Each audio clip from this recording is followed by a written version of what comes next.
Are we ready?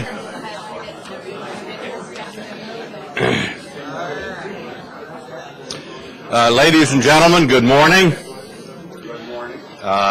Welcome to our April Wednesday Wake Up Club breakfast.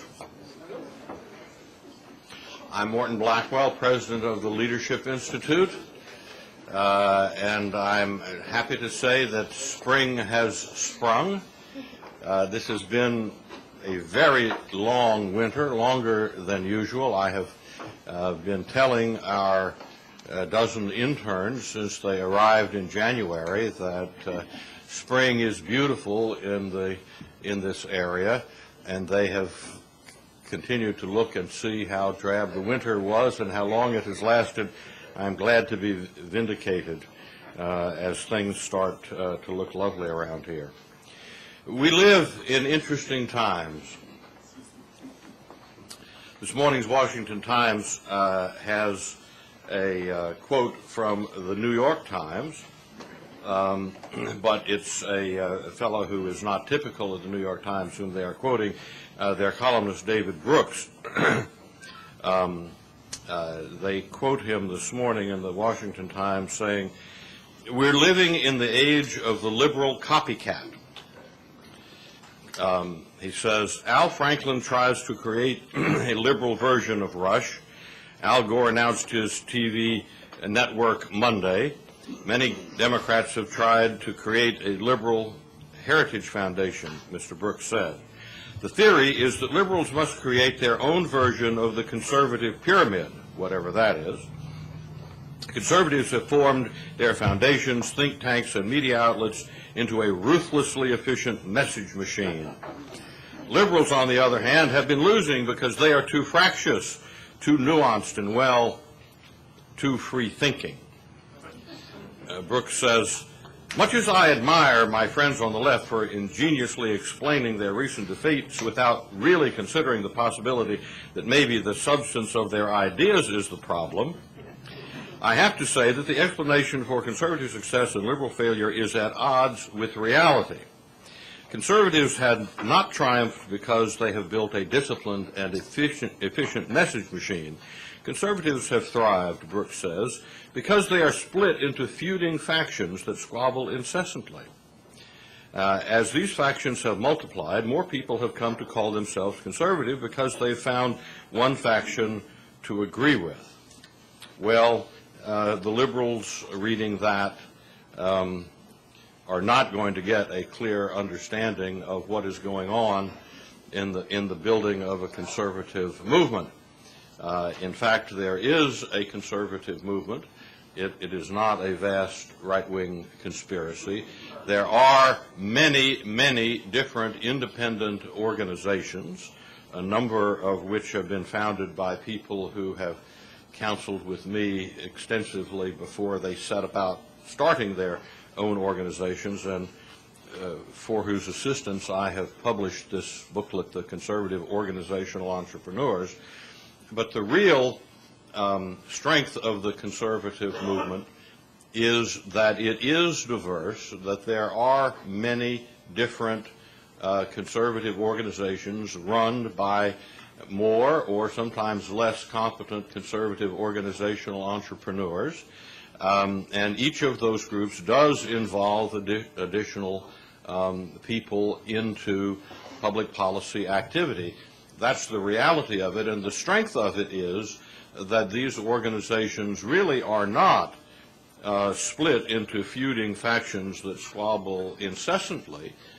The reality is that these organizations, founded on one aspect or another of limited government, free enterprise, strong national defense, and traditional values, these organizations have many, many opportunities to work together. And they work together in election campaigns, they work together in lobbying battles, they work together in public policy activities of various sorts, and it is the frequent common activity where these groups that are conservative are allied with each other, which in fact make these organizations more compatible with each other, more friendly with each other, and before long, leaders of one group get to know leaders of the other group very well and become fast friends, and they get to know each other's families. They get to know the names of each other's pets, and are much more cohesive as a result, not of their minor differences, not as a result of the fact that many of these groups are seeking financial support from the same pool of conservative donors, but by virtue of the fact that their common actions pull them together, and that's the real nature of a movement. Ladies and gentlemen, you can purchase a copy of this morning's presentation or any number of past Wednesday Wake Up Club breakfasts right across from the elevator, the end of the hall.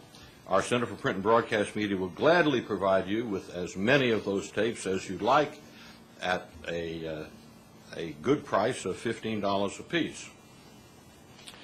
In 2005, thus far, the Leadership Institute has trained 1,360 students, and we have placed 25 job seekers through the Employment Placement Service, which is free to employers and to job seekers. And if you have not used our conservativejobs.com website, I urge you to use it or recommend it to people you know who are either seeking employment or who are looking for employees. We have over 300 resumes and our lengthy and onerous public policy questionnaire on file and available to anyone who reaches our website. Over 300 resumes. There are also over 300 job openings listed by 100 employers, and this operation, which is really the best and the highest tech employment placement service or job and talent bank that anybody has anywhere else in the public policy process, is extremely efficient for us, because the employers and the employees can seek through the whole database, and it's searchable for particular key words that people might be looking for, and that enables the employers to more easily match, and does not require that our staff, brilliant as they are, hold 300 resumes in toto in their heads to respond when somebody calls and says, who do you have to fill such and such a job? I urge you to do that. You have before you Leadership Institute's 2005 school schedule. I urge you to take a moment to review the calendar and consider attending one of our programs. And now I introduce to you Anjali Stamps, who will offer an invocation and lead us in the Pledge of Allegiance. Anjali attended Utah Valley State College, where she earned a Bachelor of Science in Paralegal Studies with an emphasis in history and political science. Currently, she serves as the recruitment intern for the Core Schools Department here at the Institute. During this past election, Anjali served as the youth coordinator for the Nethercutt for U.S. Senate campaign in the great state of Washington. Anjali?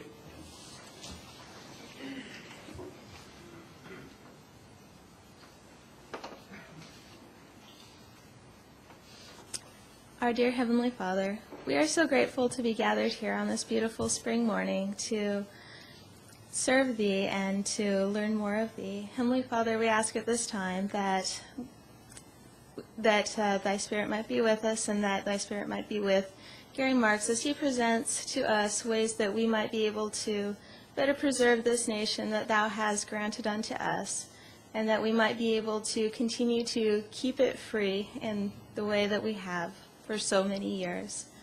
These things we do pray for, our Father, in the name of Thy beloved Son, Jesus Christ. Amen.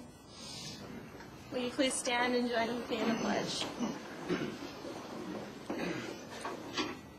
I pledge allegiance to the flag of the United States of America and to the republic for which it stands, one nation, under God, indivisible, with liberty and justice for all.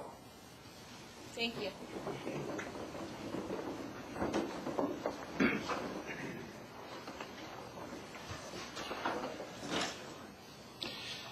And now I'm going to present to you Robbie Zirkelbach for a programs report. Robbie serves as the Director of Recruitment for the Core Schools Department here at the Institute. Before joining us, Robbie served as a White House intern and a congressional aide to Representative Jim Nussle of Iowa's 1st Congressional District. Robbie is a native of Iowa and in 2003 graduated summa cum laude from Central College with a BA in Communications and a double minor in Political Science and Business Management. Robbie now resides in Falls Church.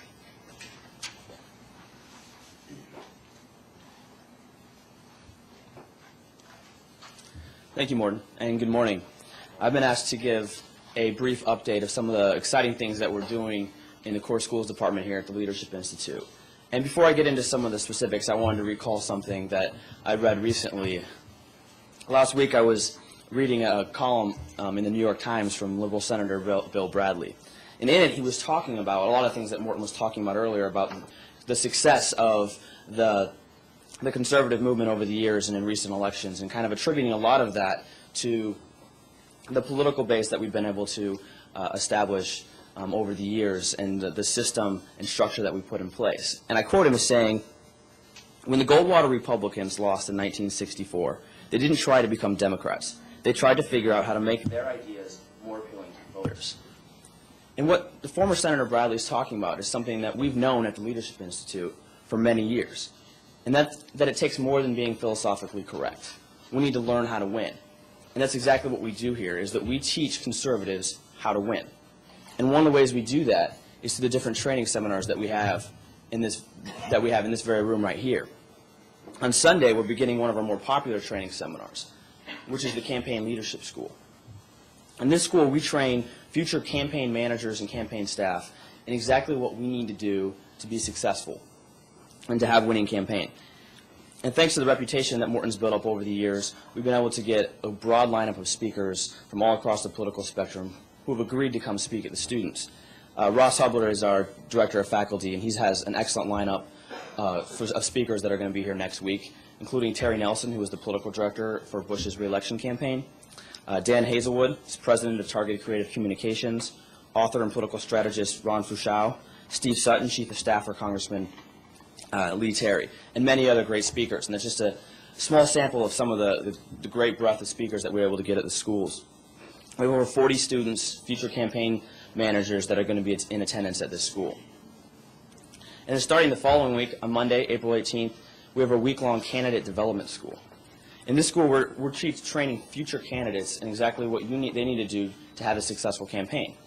And we're going to have candidates for U.S. House, U.S. Senate, even all the way down to local district judge.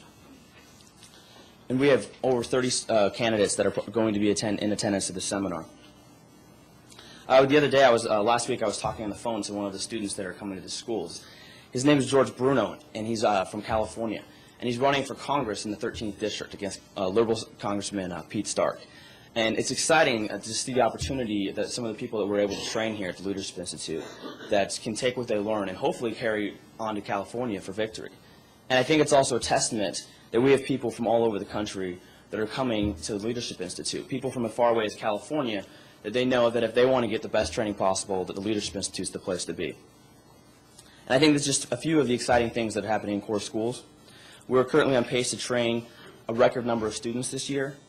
We're only 3 months into 2005. We're already 40% of our goal for students trained in the year. And we're proud of the accomplishments that we have, and we're excited about what we have coming up in the future.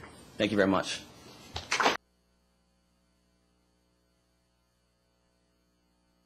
Here at the Institute. She joined us in May of last year. After ensuring members of the Edmund Burke Society, which is the Institute's planned giving society, are properly recognized, Emily markets and manages the Institute's annuity program, which is rapidly growing. Emily graduated from Virginia Tech in 2000. She worked in the political sector for a congressman and a Virginia state delegate. Emily traveled the world as an Army dependent, i.e. Army brat, and currently resides in Annandale, Virginia. And she's going to introduce our outstanding speaker, whose last name is well known, but whose first name is neither Carl nor Groucho.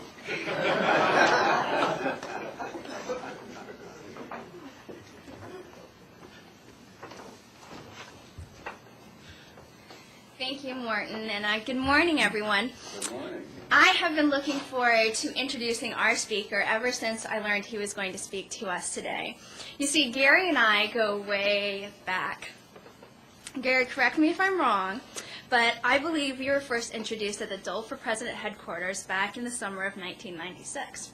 And my mom was a volunteer coordinator, I was a Pepe High School graduate, and Gary, you were just a mere intern.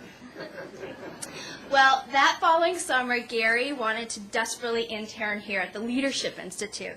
He attended many LI schools, including our Youth Leadership School, a grassroots school, a legislative project management school, and many others.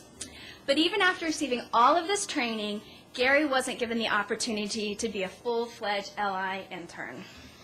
Now, I know what I was thinking when I heard this. But before you accuse Morton of any wrongdoing, there is a happy ending. You see, instead of interning at the Leadership Institute, Gary interned at the Christian Coalition with Ralph Reed. And then he spent all of his free time buzzing around the Institute and the Fred and Ruth Sacker intern house.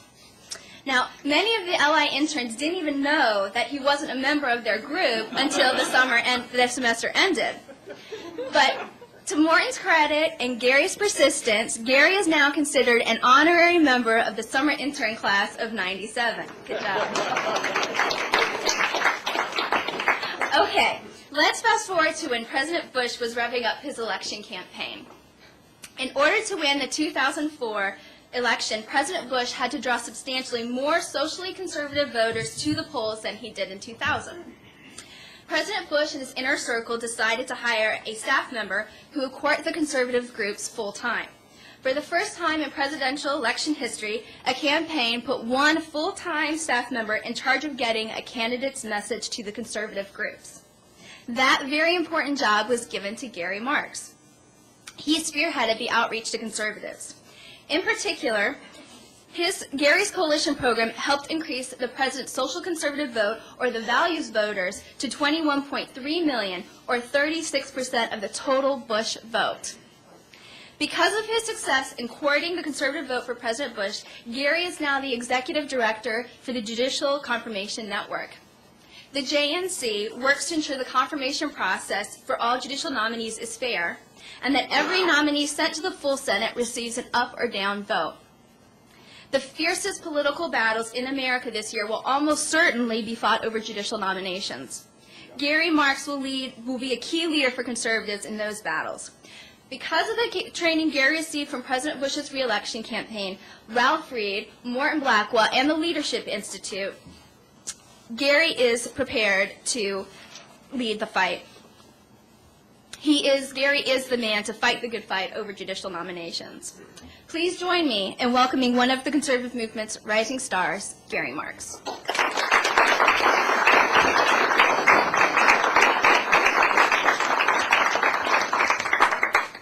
That was far too kind, Emily. I appreciate it very, very much. It is great to see a lot of familiar faces, a lot of old friends. And thank you again, Morton and Helen, as always, for taking such good care of me. They have played host to me many times at their home, not only last night, but often during the campaign. They hosted me on their own personal basis, apart from LI. It was a wonderful gift to me, because they're just a few blocks away from the campaign headquarters. So thank you all so much for what you've done for me personally. It really means a lot. I was going through the program just a moment ago and looking at this back page here. And, there's all of these schools listed, and I started, counting up the number of schools that I've been to. And a number of these schools I attended in that summer of '97 but a number I have attended since then, since I've begun my professional journey. LI is not just a place for college kids, it's a place for all of us to continue to go back to and continue to learn.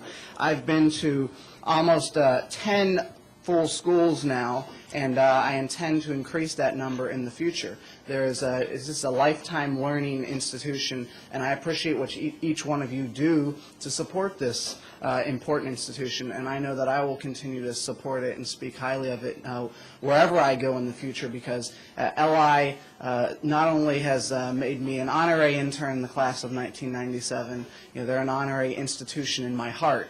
And even though it says in the small print here, it says, the views expressed by guest speakers do not necessarily reflect the views of this organization.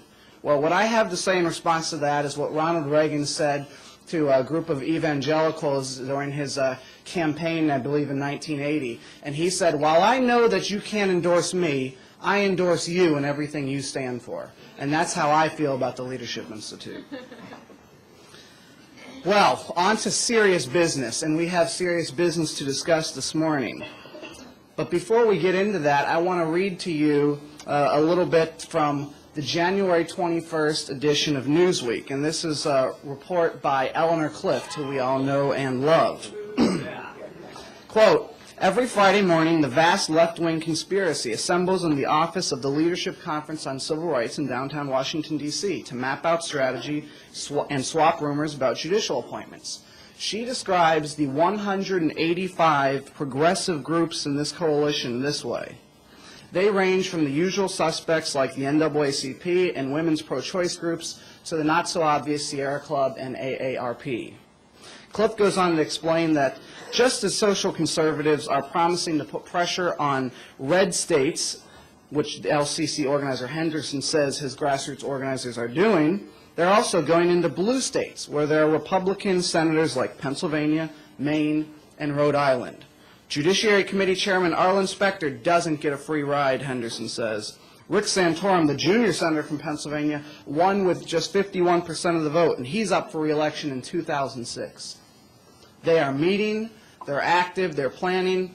Frankly, they've never quit meeting since 1986 when they opposed the Rehnquist ascension to be the Chief Justice. They've been meeting ever since then. They've attacked Bork, they've attacked Thomas, they've attacked attorney generals since then. They attacked Meese, they tried to stop Ashcroft, tried to stop Gonzalez. Their coalition is well-formed, well-organized, and they've built a powerful, powerful group that's been a very effective force in Washington since 1986, I would argue. Well, the battle has begun very clearly in this second term in a new way, in a new spirited way. And now that the left has again lost the presidency, they are going to be even more voracious in this fight. They are like a wounded animal, and the judiciary is the last bastion of their power. So we have got to be ready. We've got to see and match their intensity. And I don't know that conservatives have yet, but that's what I want to talk about a little bit. And I want to tell you a little bit about some of the opposition. Just to remind you, maybe stir your blood a little bit, who we will be facing on the other side. We will face the ACLU. We'll face People for the American Way and Ralph Nees. We will face now a newly energized MoveOn.org, since they now control the Democratic Party.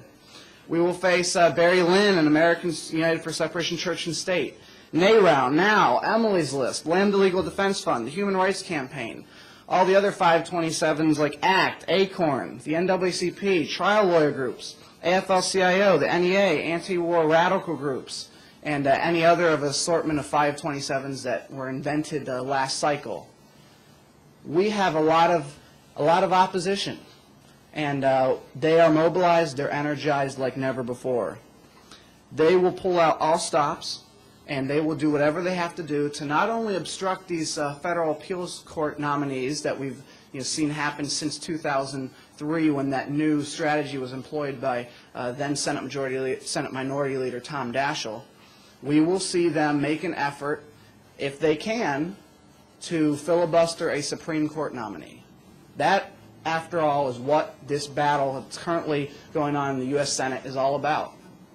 The reason they are fighting to make sure that they can continue to obstruct and make sure that the constitutional option is not employed is so that they can do what they did not do in '92, and that is filibuster a Supreme Court nominee. They will effectively try to change the rules in this process so that we no longer just have to have 50 votes for a Supreme Court nominee. We now will have to have 60 votes. So that is why they will fight like never before, and let me tell you why I believe that that is the case.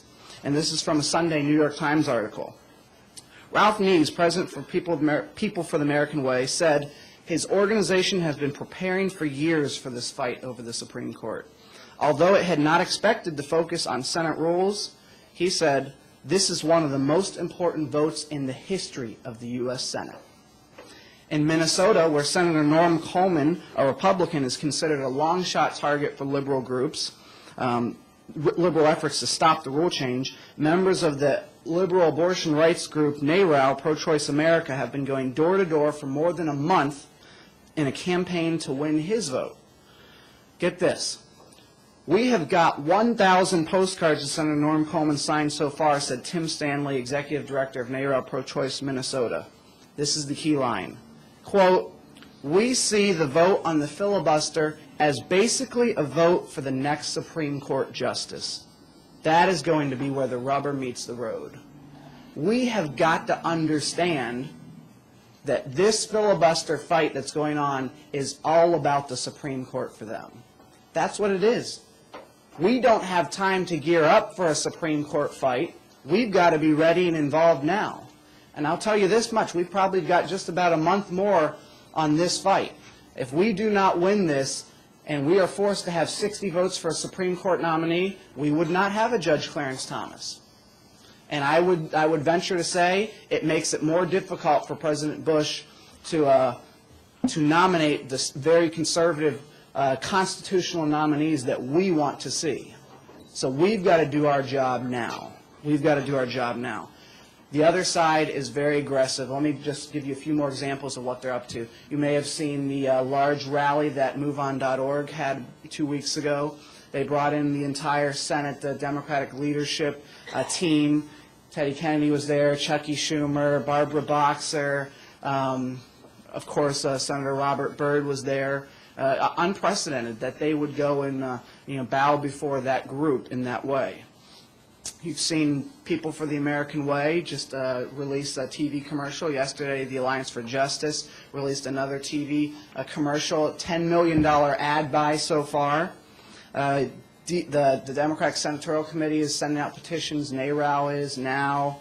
And now John Kerry, through johnkerry.com, has sent out a letter to all of his supporters announcing that he's going to be a leader in this fight and will be continuing to push vociferously.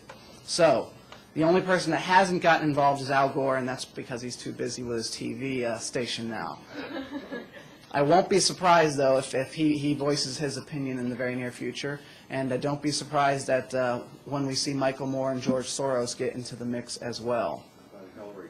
And the big question is when Hillary will be involved as well.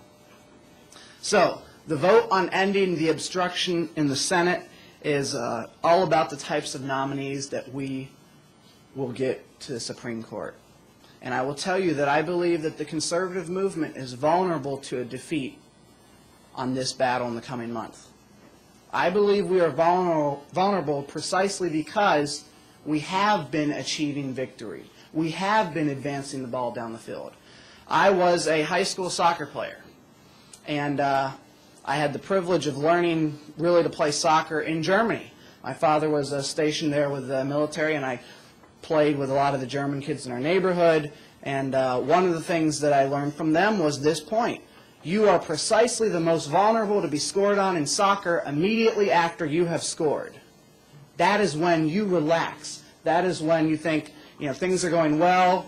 The other team, that is when they become more intense and realize they've got to put the pressure on. Those first 5 minutes after you've scored a goal is when you're most vulnerable. I think we've scored a goal in 2004. We continue to press the fight and take the fight to them. We've been on the offense, but we are now most vulnerable to lose on this battle if we don't unite now and continue to push forward and understand that this is about the Supreme Court. I want to tell you a little bit about the Judicial Confirmation Network now, and what we are about, and why we find ourselves in the middle of this fight. Judicial Confirmation Network is really a large coalition made up of, we have 75 national organizations that are involved in this coalition to support, again, what Emily described, a twofold mission: to make sure that we have a fair confirmation process for all the president's nominees, that they do get a fair up and down vote in the U.S. Senate, and number two, that we make sure we get qualified Supreme Court nominees confirmed in the second term. So we're about those two things, but we found ourselves, as we got involved in that fight, having to be involved in this filibuster reform issue. So we decided, now that we're in the middle of it, let's find out what the American people think as well. Not because we don't know what we think, but let's find out what they think, because that's going to be an important message to deliver in the U.S. Senate. The good news is this is a winning issue for us. This is not a hard one at all. The polling data is overwhelming. We had a national poll done by Witt, Ayers & Associates. It's up on our website, judicialnetwork.com. You can see all the details for yourself. I'll just go through a couple of the key findings.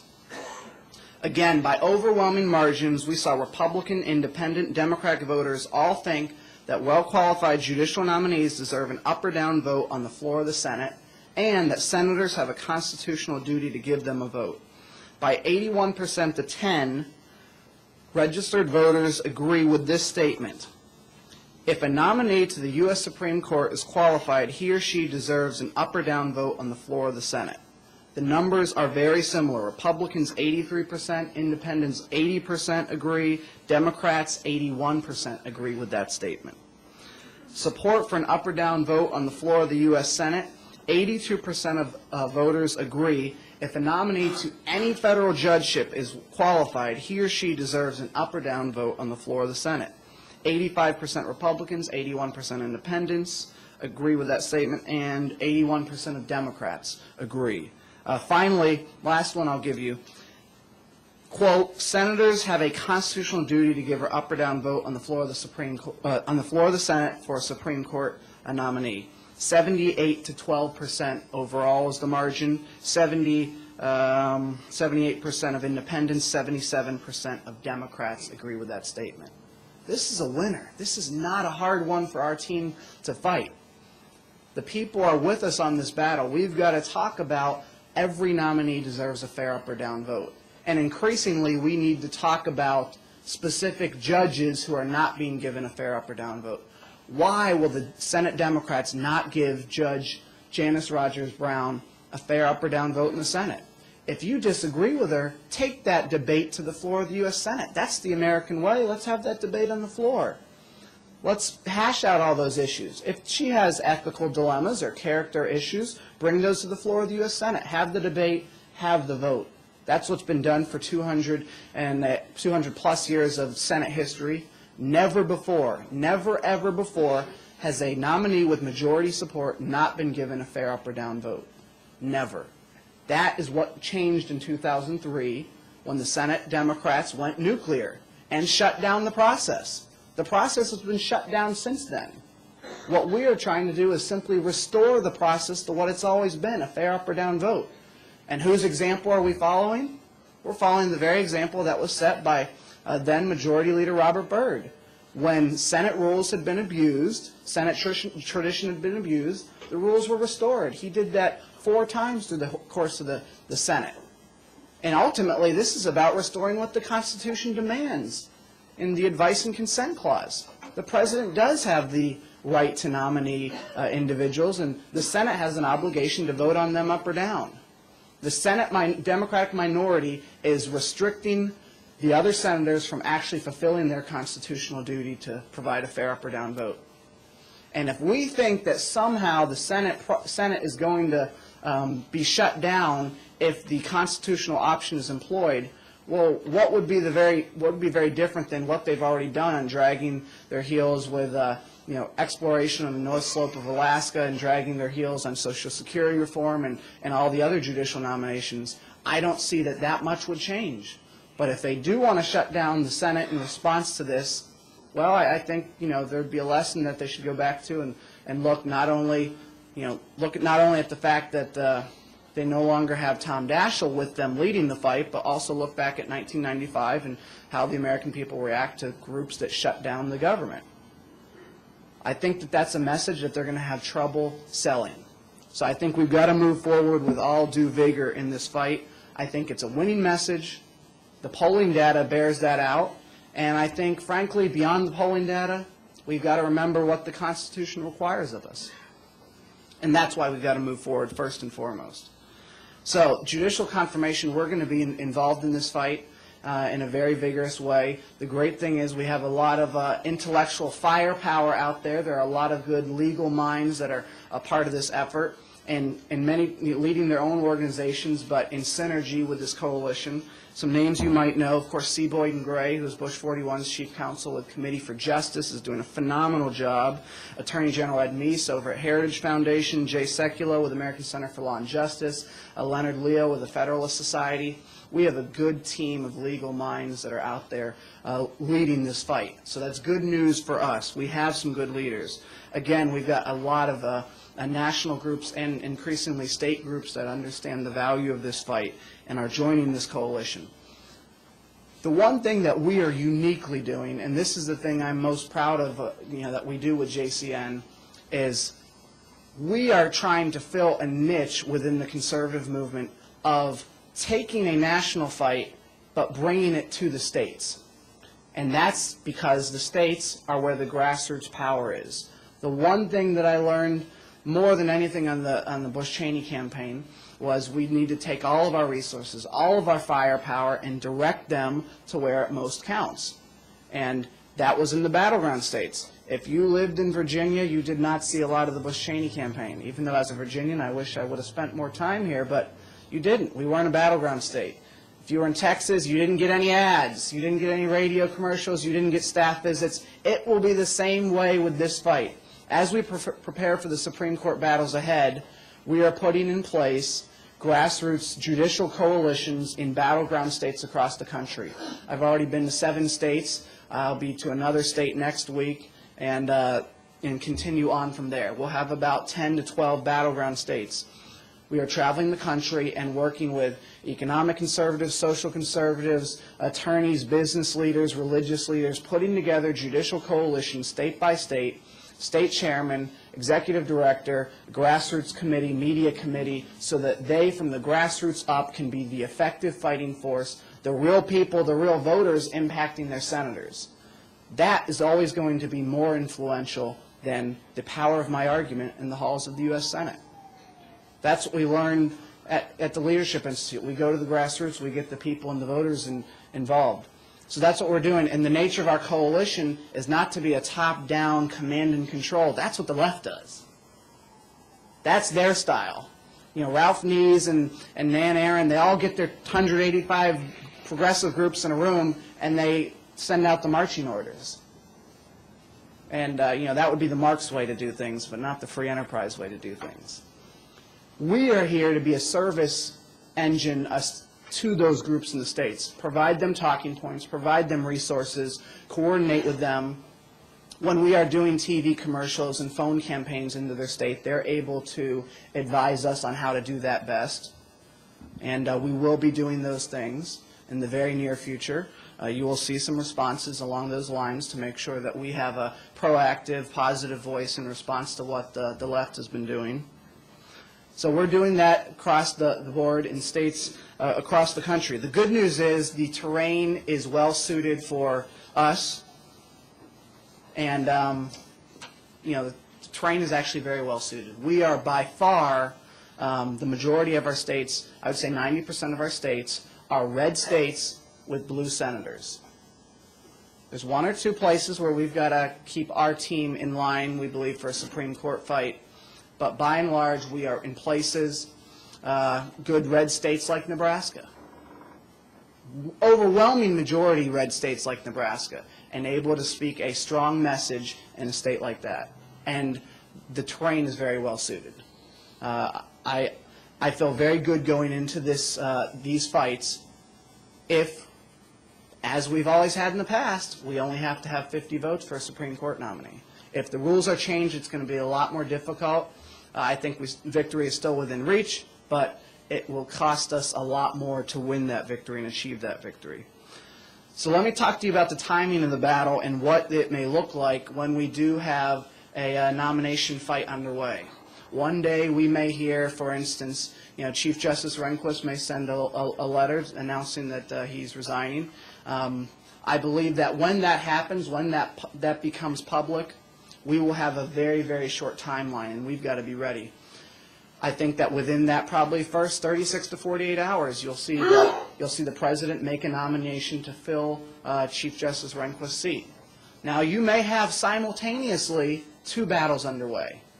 You may have a Chief Justice elevation battle where possibly Thomas or Scalia is elevated to be the new chief, and then you may also have the nomination of a new Associate Justice. That's what happened in 1986 when Rehnquist was moved up to chief and Scalia was nominated Associate Justice. The left took all their firepower and all their energy and focused on Rehnquist. They got, I think, 36, 38 votes against him, which was unprecedented.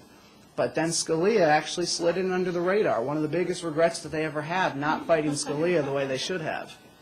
So that could be good for us if we have two battles simultaneously. But either way, it's going to be very quick. In this new media age, once we have a nominee that's publicly announced, we will have about 48 hours on our side to solidify a impression, an image of that nominee to the American people. If we don't do a good job in those first 48 hours, we're going to be playing catch-up the entire confirmation battle. That's why we've got to be ready now. We've got to be prepared now. We've got to have a positive message ready to speak forcefully for a candidate now. I have to be honest. I'm young, but I've read a lot of the history. I don't think we've done a very good job at fighting for our Supreme Court nominees in the past. We have not been ready as we should have. The good news is there are a lot of things we have now that we didn't have even in 1992. Did we have the type of voices out in the media like Rush Limbaugh and Sean Hannity? Rush was getting going. Did we have a Fox News channel? Did we have the type of development, mature conservative organizations even 10, 15 years ago? We're in a much better place. Many of those groups are so much better developed than ever before. So we have a lot of good things going for us going into a Supreme Court fight. We've just got to be ready to do the work, have that rapid response capability in those first 36 hours. And, frankly, that's going to be something where we take a page out of their book. We're going to have to be copycats to what the left did in the rapid response techniques that they used against Bork and Thomas. They really taught us a few things. They were always a one step ahead of us in their attacks. We've got to be ready. But we already know what they're going to say. We already know what their message will be. First day out of the box, you're going to get, let's say it's Michael Ludig is announced as this nominee. The left's message will be, and I'm sure many of you could already predict this as I will, well, we'll have Ralph Nees talking to Judy Woodruff on CNN Inside Politics. Well, Judy, right now Pat Robertson and Jerry Falwell are doing a jig in their office. They're very excited about this nominee. This nominee will roll back civil rights, will roll back reproductive rights, will roll back labor rights, and will roll back environmental rights. Every success that we saw in the New Deal and the Great Society will be rolled back, and we're going to see the type of religious extremism they believe imposed on America. That's their message. You take any version of that, environmental rights, labor rights, civil rights, reproductive rights, that's their message. They've already written their press releases. They've already written their email alerts. All they've got to do is throw in the name. That's day one. That's only day one of their message. Day two of their message, in that first 48 hours, day two of their message will be, all of a sudden we start to hear, well, did you know so-and-so spoke to a pro-life group in 1985? And did you know that they said thing X?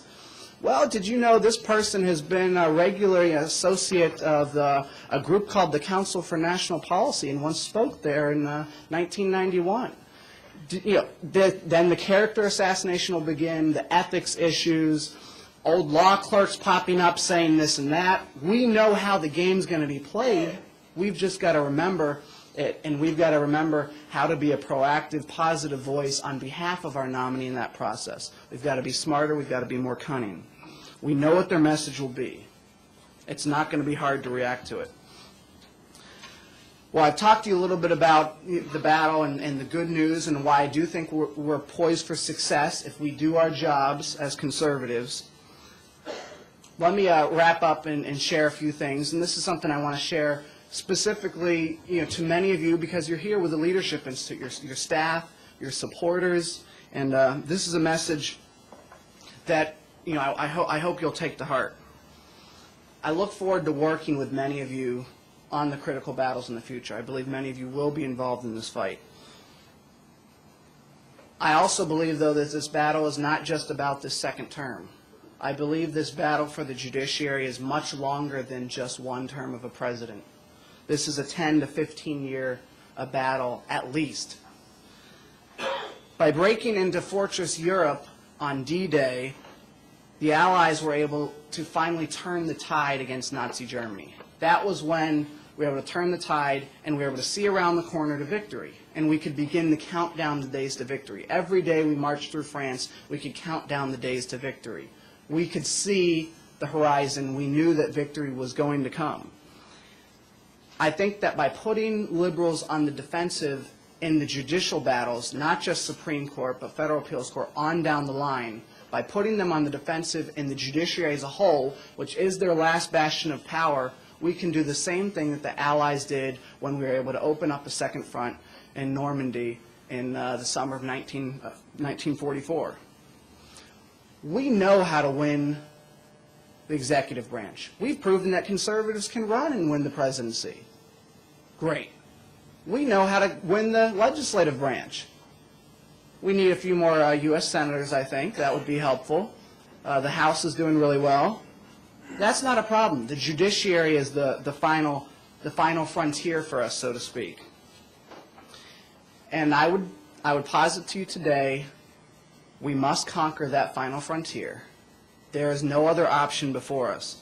The reason that so many of the people I've talked to have worked so hard at the state level is because we know that grassroots does work and grassroots victories work. And I've spent more of my career working at the state level than anywhere else in Virginia.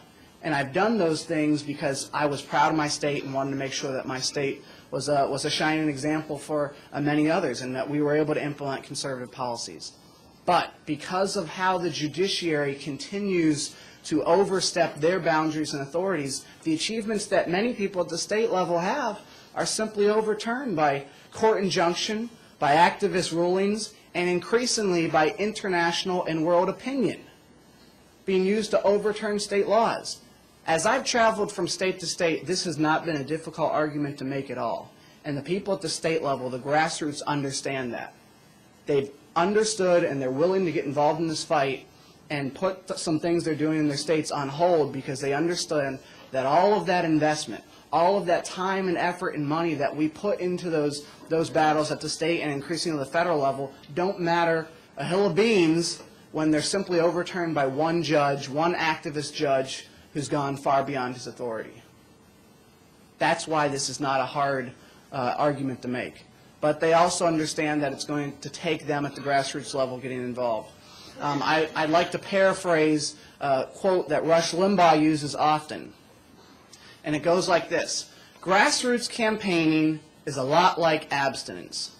It works every time it's tried. We've got to try it in this case. Every time it does work. And Rush just says the abstinence part. I've added in the grassroots campaigning part. That's what we've got to do. The state leaders get it. They understand. In conclusion, I'll tell you this. It's going to be a 10 to 15-year battle. And I come to the Leadership Institute today to ask you to join me in this fight. We need you to train up a new generation of leaders for this fight, just as I was trained up here many years ago. The leaders you train here today will be involved for the next 10, 15, 20 years. They've got to be, in order to restore a judiciary with common sense constitutional judges. Just as L.I. trained me in the summer of 1997, many of the leaders you train will be involved in 2007, 2017, 2027. So your impact can begin today. If we hope to sustain anything that we achieve in the legislative or executive realms, we have to do this. There's no other option.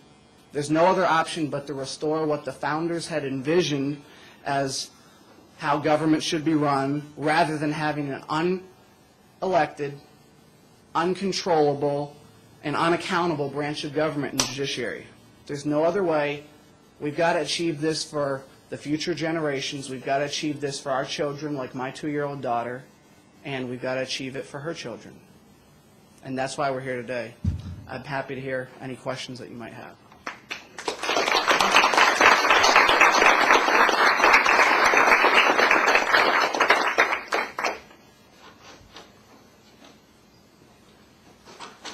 Please, go ahead. Choose them, Gary. In 1968, the polls showed that 70% of the people preferred more conservative jurists. And the novelty was that Chief Justice Warren's excesses elected his old nemesis, Richard Nixon. How do those polls compare today? Now, the second question is, what's going to happen on changing to the constitutional option?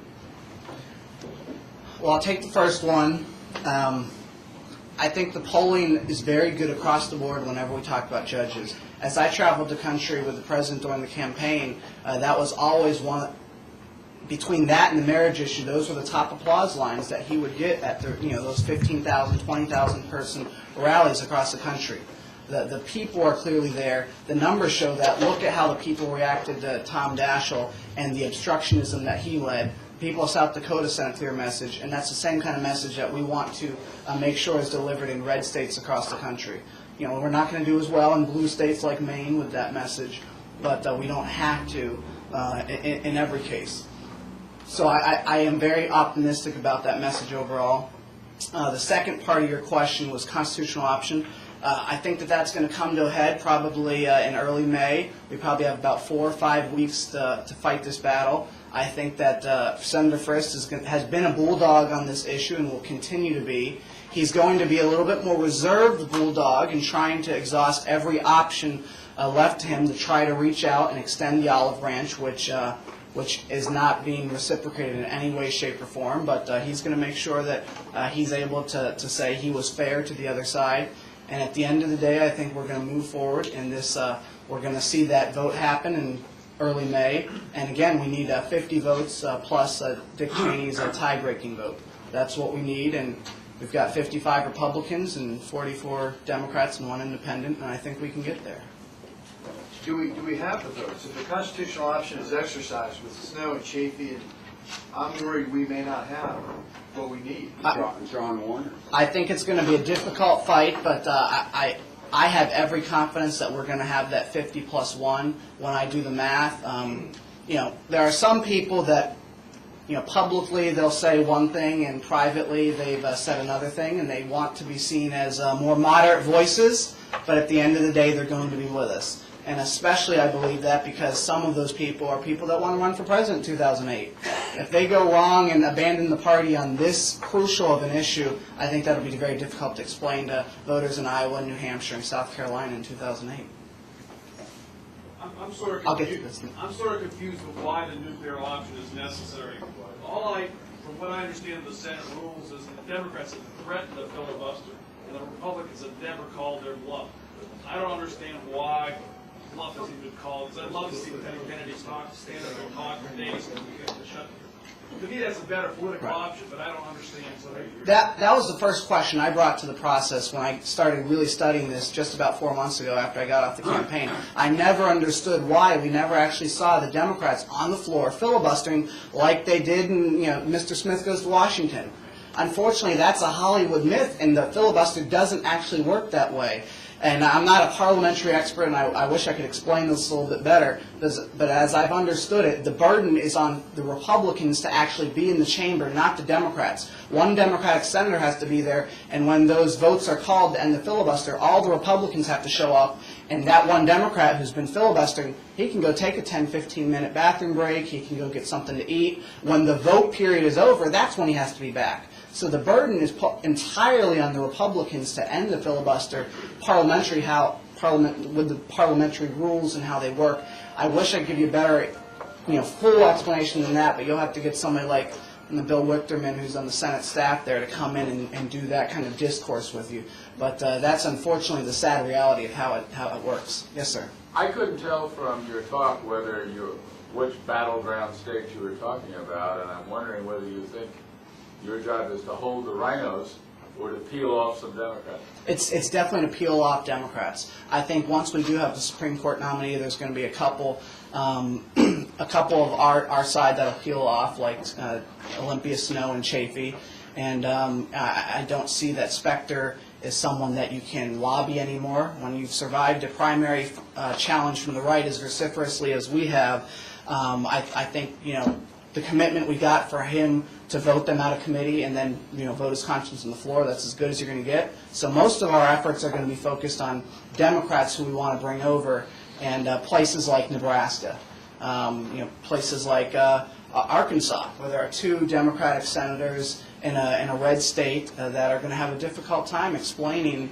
to their constituents when they're up for re-election how they voted on these judicial matters. Because they've run as conservative, to some extent Bible-toting Democrats in Arkansas.